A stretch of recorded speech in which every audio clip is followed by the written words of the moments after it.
All right.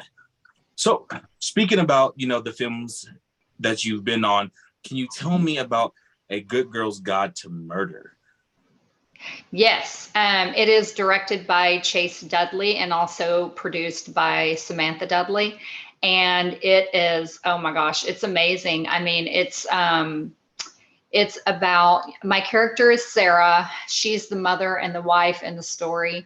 And she's got, and again, we don't want to give too much away, but she comes from a very prominent family, and something has happened to her that has changed her life. And her husband's a not so good guy who's played by the incredible Bill Oberst Jr. And that pattern continues on to her daughter as well. So it's intense. It's a psychological thriller, is how I classify it more as, with some horror aspects, drama, suspense. It's got a little bit of everything, but it's dealing with, some very disturbing issues that, really happen in the world that are very difficult to talk about. And that's another thing that really drew my attention to the role. But I mean, the thing I also love for me as an actress is, I told Chase the minute I read it, it was a dream role. Yeah, I said, this is a dream role. Like, this is what I've been waiting on. So, I mean, because it's just, you get to see the things I can do with my acting. You get to see the wide range I can play, because I am so known for so many horror films, and have a lot of horror fans, doing conventions and things like that over the years. I think this, is a different kind of role. It's something that, I mean, this is something that you go to the movies and you see, or you watch it, on VOD, and you're just like, wow. Like, it's something that's going to leave you thinking, and it's got those twists and turns. It's not just a linear story, and then it's done. I mean, you should feel a lot of different emotions watching this film.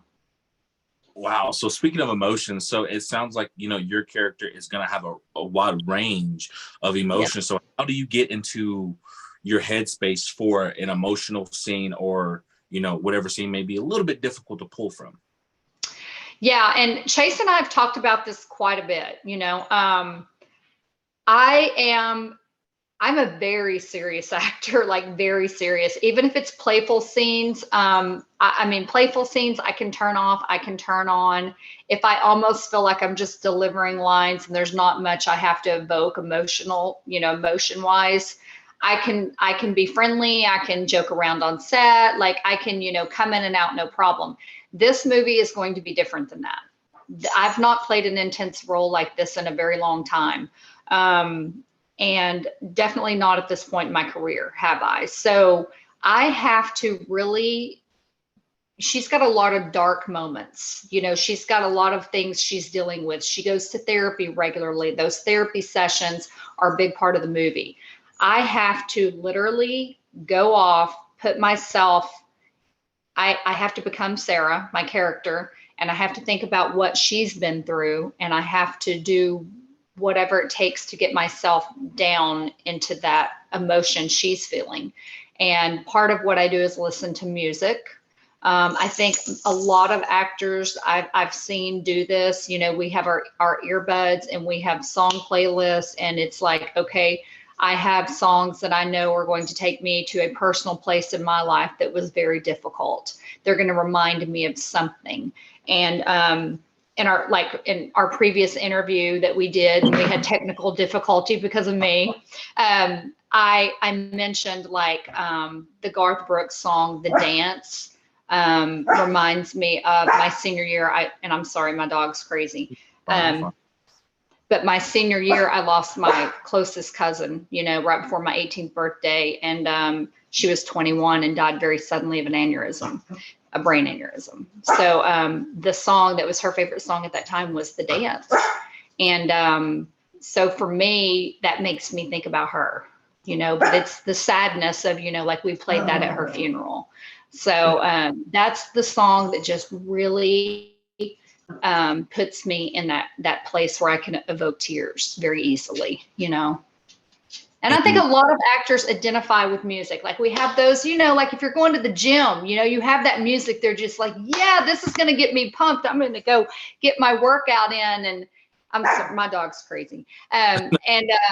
Get my workout in and it's going to get me going, or I'm going to go run, you know, and, you know, and so it's like music brings out so many emotions. So for me, I use music to take me to a lot of places, you know, and identify those with personal times in my life.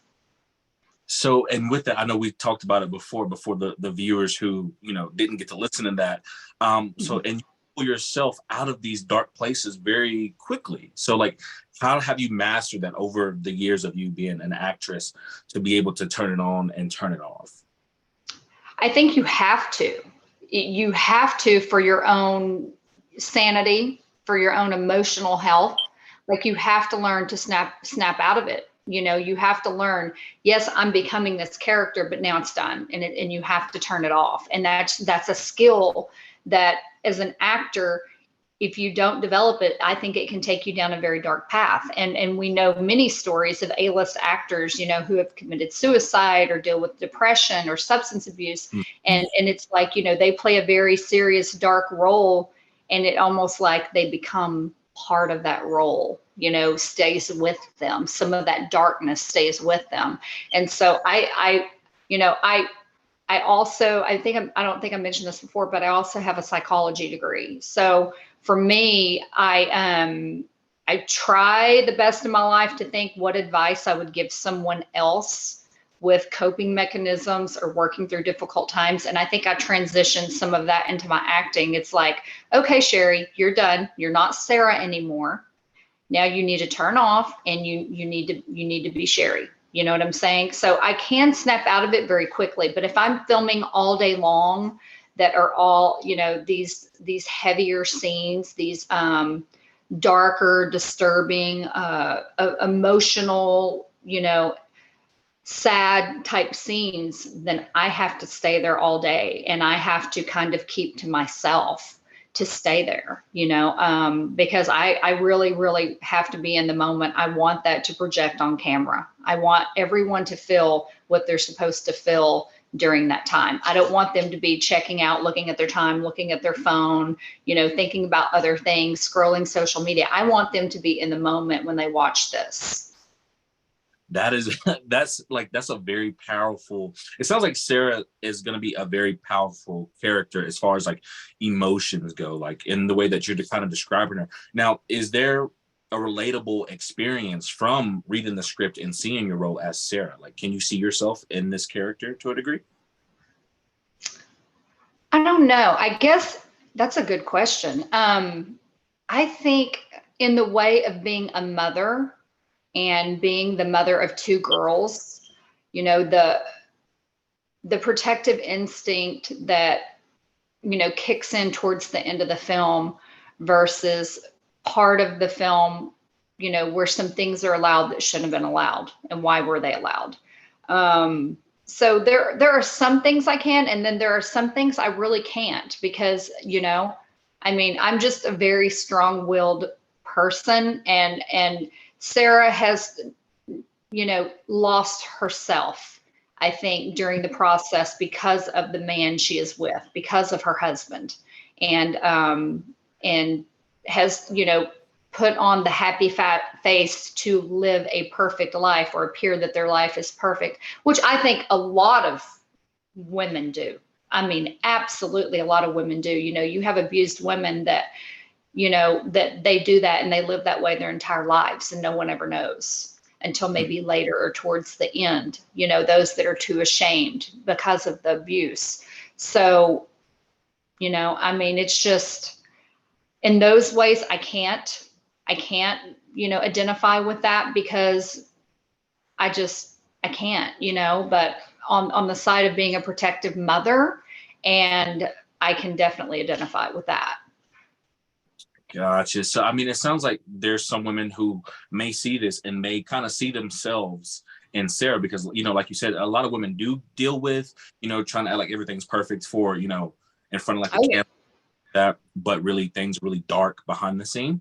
So I Right. mean, what's your goal? Like, what are you hoping that what's the message that's gonna come out of this film? Well, first and foremost, we want the audience to enjoy the film. We want the audience to escape reality for an hour and a half. We want the audience to think about the film and say to others, "Oh my gosh, I watched this movie and you've got to check it out." We want that, of course. But of the cool thing about Chase is when he has a script, when he's making a movie, he really kind of has something he's trying to draw attention to in his movies. He's had the human trafficking element. He's got another one we've already discussed. It's dealing with something. And these are topics that are not always things you want to talk about, you want to discuss. So maybe if it opens up the discussion for someone, or it brings to light what could happen if I don't get myself out of this situation, or what could happen to my daughter if I don't get myself out of that situation, then wow, we've more than done our jobs. Good. So yeah, I mean, I always love a good movie, one that that definitely takes you out of reality for a bit, but also that can deliver a message to some degree. Because I feel like every movie there is, we can kind of reflect a little bit on that movie, and I feel like that's what makes a very successful movie is when you can either identify with some of the characters, go to that place where you're like, okay, I need to do Mm-hmm. or what have you. But so with this film, I mean, how can people get involved? Because I know right now, I believe there's like a day or two still left in the campaign. So the official where we're really pushing it, that 30-day launch on Indiegogo, it just ended Mm, in the wee hours of the morning. So the main push for the film has ended. We are still privately fundraising. Chase and I have been on the phone since we woke up early this morning. And like, other than my podcast, both of us are scheduled until bedtime with phone calls. And I'm scheduled with podcast as well. So we are busting our butts on this campaign. And then Samantha is amazing in being the person that's the organized person, the planning, she's that person, like all the little tiny details to, what we eat on set, what our allergies are, like she is on it, the lodging, just, I mean, she is like on it. And then Chase and I are like out there, like trying to get the money, talking about the film. We're that side of it. So, and it's a great camaraderie. Like we all work together so well. And I've told Chase, because we talk almost every day, constantly, all of us, being me, Samantha, and Chase. We're back and forth by text, back and forth by messenger. And mm, I don't know that I've ever worked with someone so well. I think I'm a mixture of Chase and Samantha, because I have that very type A personality with organization and planning and things like that. But I'm not to the point that I'm like OCD and obsessive with it. And then Chase is like the creative, and he's like the people person, as far as, not to say Samantha's not, but he's more the talker to everybody, kind yes. of thing. Because Samantha's also a mom and she's at home with the kids.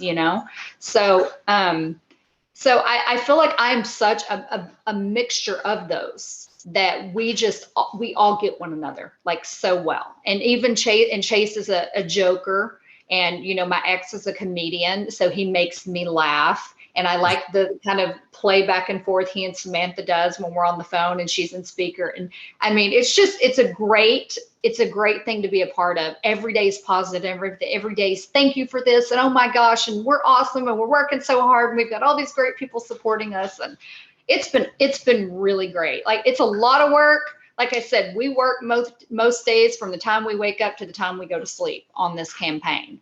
Mhm. And it's a lot of work, but I feel like I've also made some great friends, and finding out those people that have been watching me from the sidelines all these years to contact me. I had someone contact me which is why we got on this a little later today, that was like, "Oh, I knew you back in the day from when you were working on Dallas, the TV series."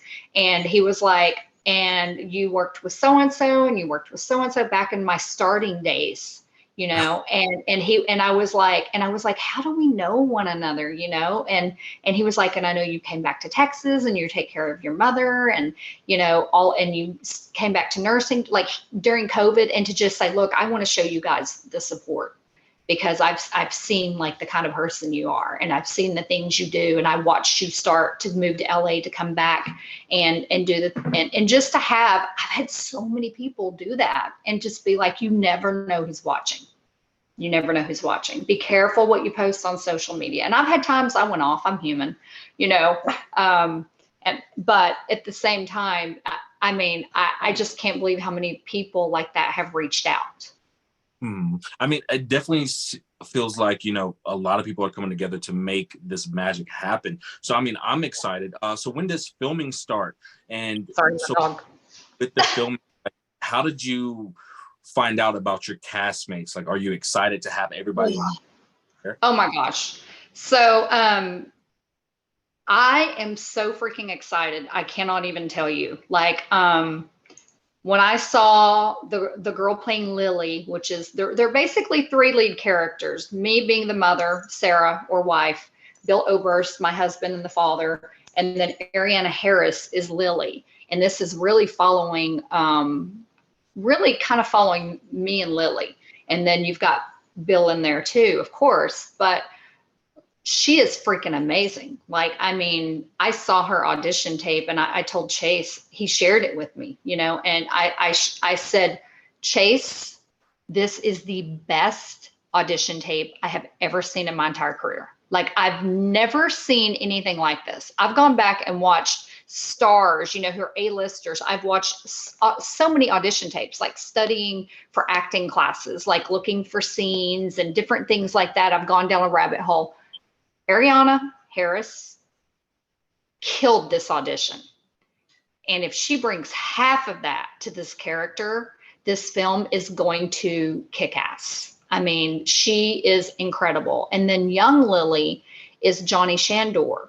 And again, incredible. And works with, you're familiar with her, and, does some work with Fangoria, and her dad works in special effects, and her mother is like, knows the business, does everything to support Johnny. And I have a little like group messenger chat that I've created with the moms, because, that we've all worked together and support each other, one another. We've become like a already. We haven't even stepped foot on set or physically met one another. And we are like every day talking and just so about supporting one another and making this film successful. I mean, it's been crazy. I mean, Chase has said, I can't believe how all of these things have lined up. During the whole time I've had the script and I kind of had cast together at some points, he goes, everything happened for a reason, totally, because all these pieces fell in place and all these things in the universe have aligned. I mean, to the music that's come to be a part of the film, Paris Taylor's song. I don't know if you looked at it on my social media, but Story of a Killer, I think was the name of it. I'm sorry, I went blank. But, she recorded that song when she was 17 years old. And to have that connection and this be the song that was sent.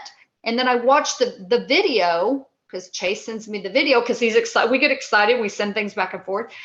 And chills, emotions, tears, the beauty of the song, in addition to the meaning with the film.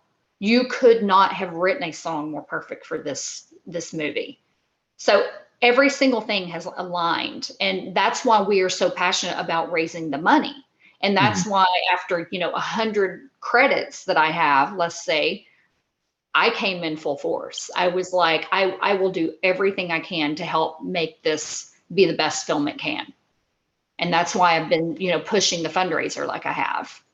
Yeah, you have. I've been noticing. You definitely, Angela, have definitely been putting in like great work and getting this out there. So there's no doubt in my mind this is definitely going to be a successful movie. So like, when does filming start? When do you guys put feet on the ground and start rolling? Okay, I gotta give a shout out to my one of my besties, Angela Joseph, who you know, and Yep. Colorado Horror, Festival of Horror. I never get the words in the order correctly, but you know what I mean. We she I had to bring her on because she gets word out. She's great on social media. She's great on handling things on IMDb. She knows a lot of people. So I brought her on as a producer as well. And she's wonderful. And I'm so grateful that she came in to help us with this. And a belated happy birthday because she just had a Yep. birthday. So let's shout out on that. Um, so we start filming in the Nashville, Tennessee area around June 22nd, June 23rd, something like that. And we're looking at wrapping on July 2nd. So it will be a quick shoot. It will be a lot of pages per day, which is challenging for everyone. That's part of indie film. So, that's one great thing as well, is more money allows us possibly more time, better quality, the thing. I mean, it's great if we don't have to memorize, 20 pages of dialogue in a day. Right.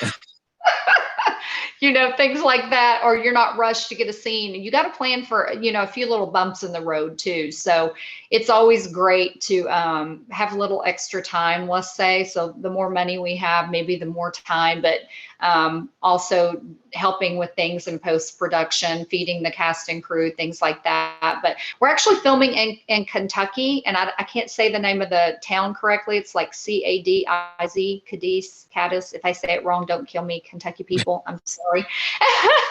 But it's close to Nashville. It's very, very, very close to Nashville. And all the locations have been locked in for quite a while. Chase and Samantha found those long ago. The locations are incredible as well. So I'm excited. I love the Nashville area. I've looked at like retiring there and moving there. So I'm also super excited to be shooting there.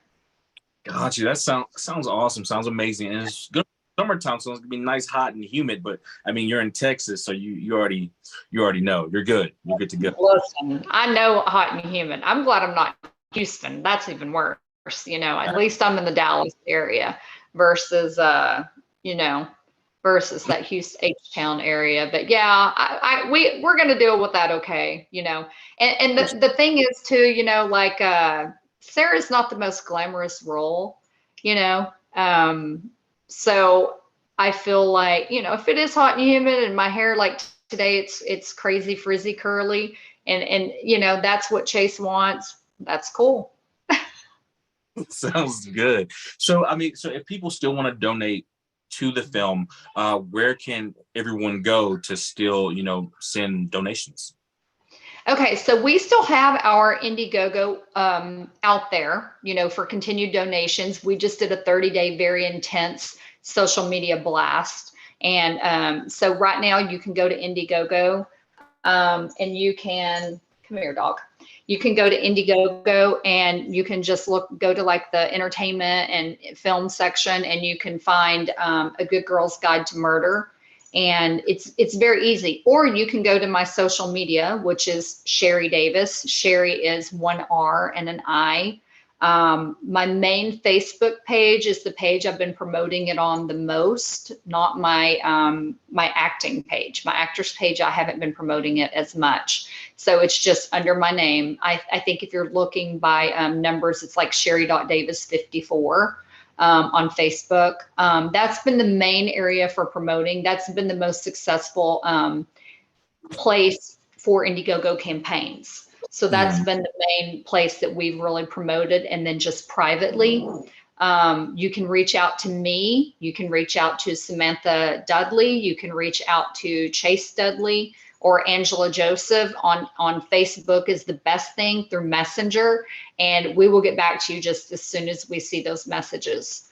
And we answer all of our messages, like, so if we don't see it, just know if we haven't responded, or we see it and we didn't respond, that means we're probably on a phone, we are finishing a podcast, we're dealing with our children, whatever. So if we don't respond right away, bear with us, because we do respond to all of those messages as timely as we can.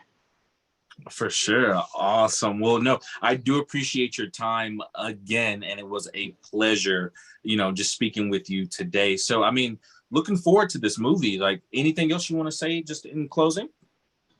Oh, yeah. Let me just throw out some of my films that have just come out. I work with Michael and Sunny Mayhall often, and they are just kicking out, probably 2 to 3 films a year. Great independent features that are, usually around $300,000 budget, let's say.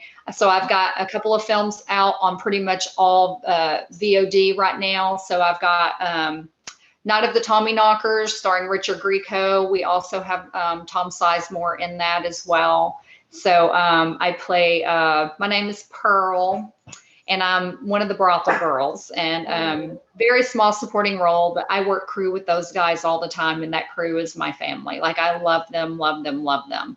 I've also got Bermuda Island, which was amazing, and we filmed that in Vieques, Puerto Rico, and the scenery is off the charts. It was absolutely incredible. This little like 3 mile by 21 mile island, absolutely.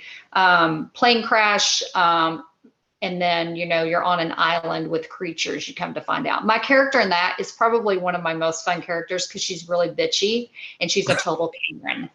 And Tom Sizemore makes a brief appearance in that as well. So let's see. Arena Wars, you asked me what film I'm excited about, and I forgot to mention this. I got to see the first run through edit of that, and I'm excited because my character in that is Holly Days, and she's very over the top, and she's got crazy outfits, and it's very like Effie on Hunger Games, and she's loud, and she comes out like, "Hey, bitches," just over the top. So that's definitely a favorite role, and that's something that's not out yet. It's called Arena Wars, and it stars John Wells, and he is absolutely incredible. He's also on Bermuda Island. And if you don't know John Wells, you have to look him up on social media, and you have to watch his movies because he is not only an amazing actor, but he's an amazing soul, an amazing father. But yeah, so those are, I have Amityville Moon that's out as well, a good old werewolf movie. And Thomas Churchill actually wrote that role for me and made me, from Texas, and elaborates my accent. And I'm, just hot-headed in that one. So that was fun too. All of these are out except Arena Wars. So those are the ones that have come out like the past year. So I would check those out. Awesome, definitely. And I'll leave a link below. That way people can go check out those. Yeah, thank you. Yeah. But just one last question, because it just popped in my mind. Are you doing any conventions right now? So right now, if my daughter's going to come in the door, by the way, from school, right now, I'm really focused on my acting right now. And because I'm doing a lot of bigger roles, I'm not booking as many conventions. And really, since COVID, I haven't really got out there doing conventions like I did before. We'll see, we'll see what I do. If they fit into my schedule. I always love meeting my fans. I'm doing a podcast. Okay. I love meeting my fans. I love meeting others in this industry and networking. And I love meeting other people that love horror because I love horror. So no definitive dates because of my filming schedule or potential filming schedule right now. So we shall see. Yeah, for anybody who's listening, definitely. So we'll stay on top of Ms. Davis to see if she's going to attend any conventions in the future. So definitely look forward to seeing you at one. I remember you were at Colorado Festival before. Yes. Was it last year? Yes, it was this past year. Mm-hmm. I remember seeing you there, but yep. Table because I got a little nervous. Oh, so, what? Yes, I remember that exactly. I'm like, oh no, okay.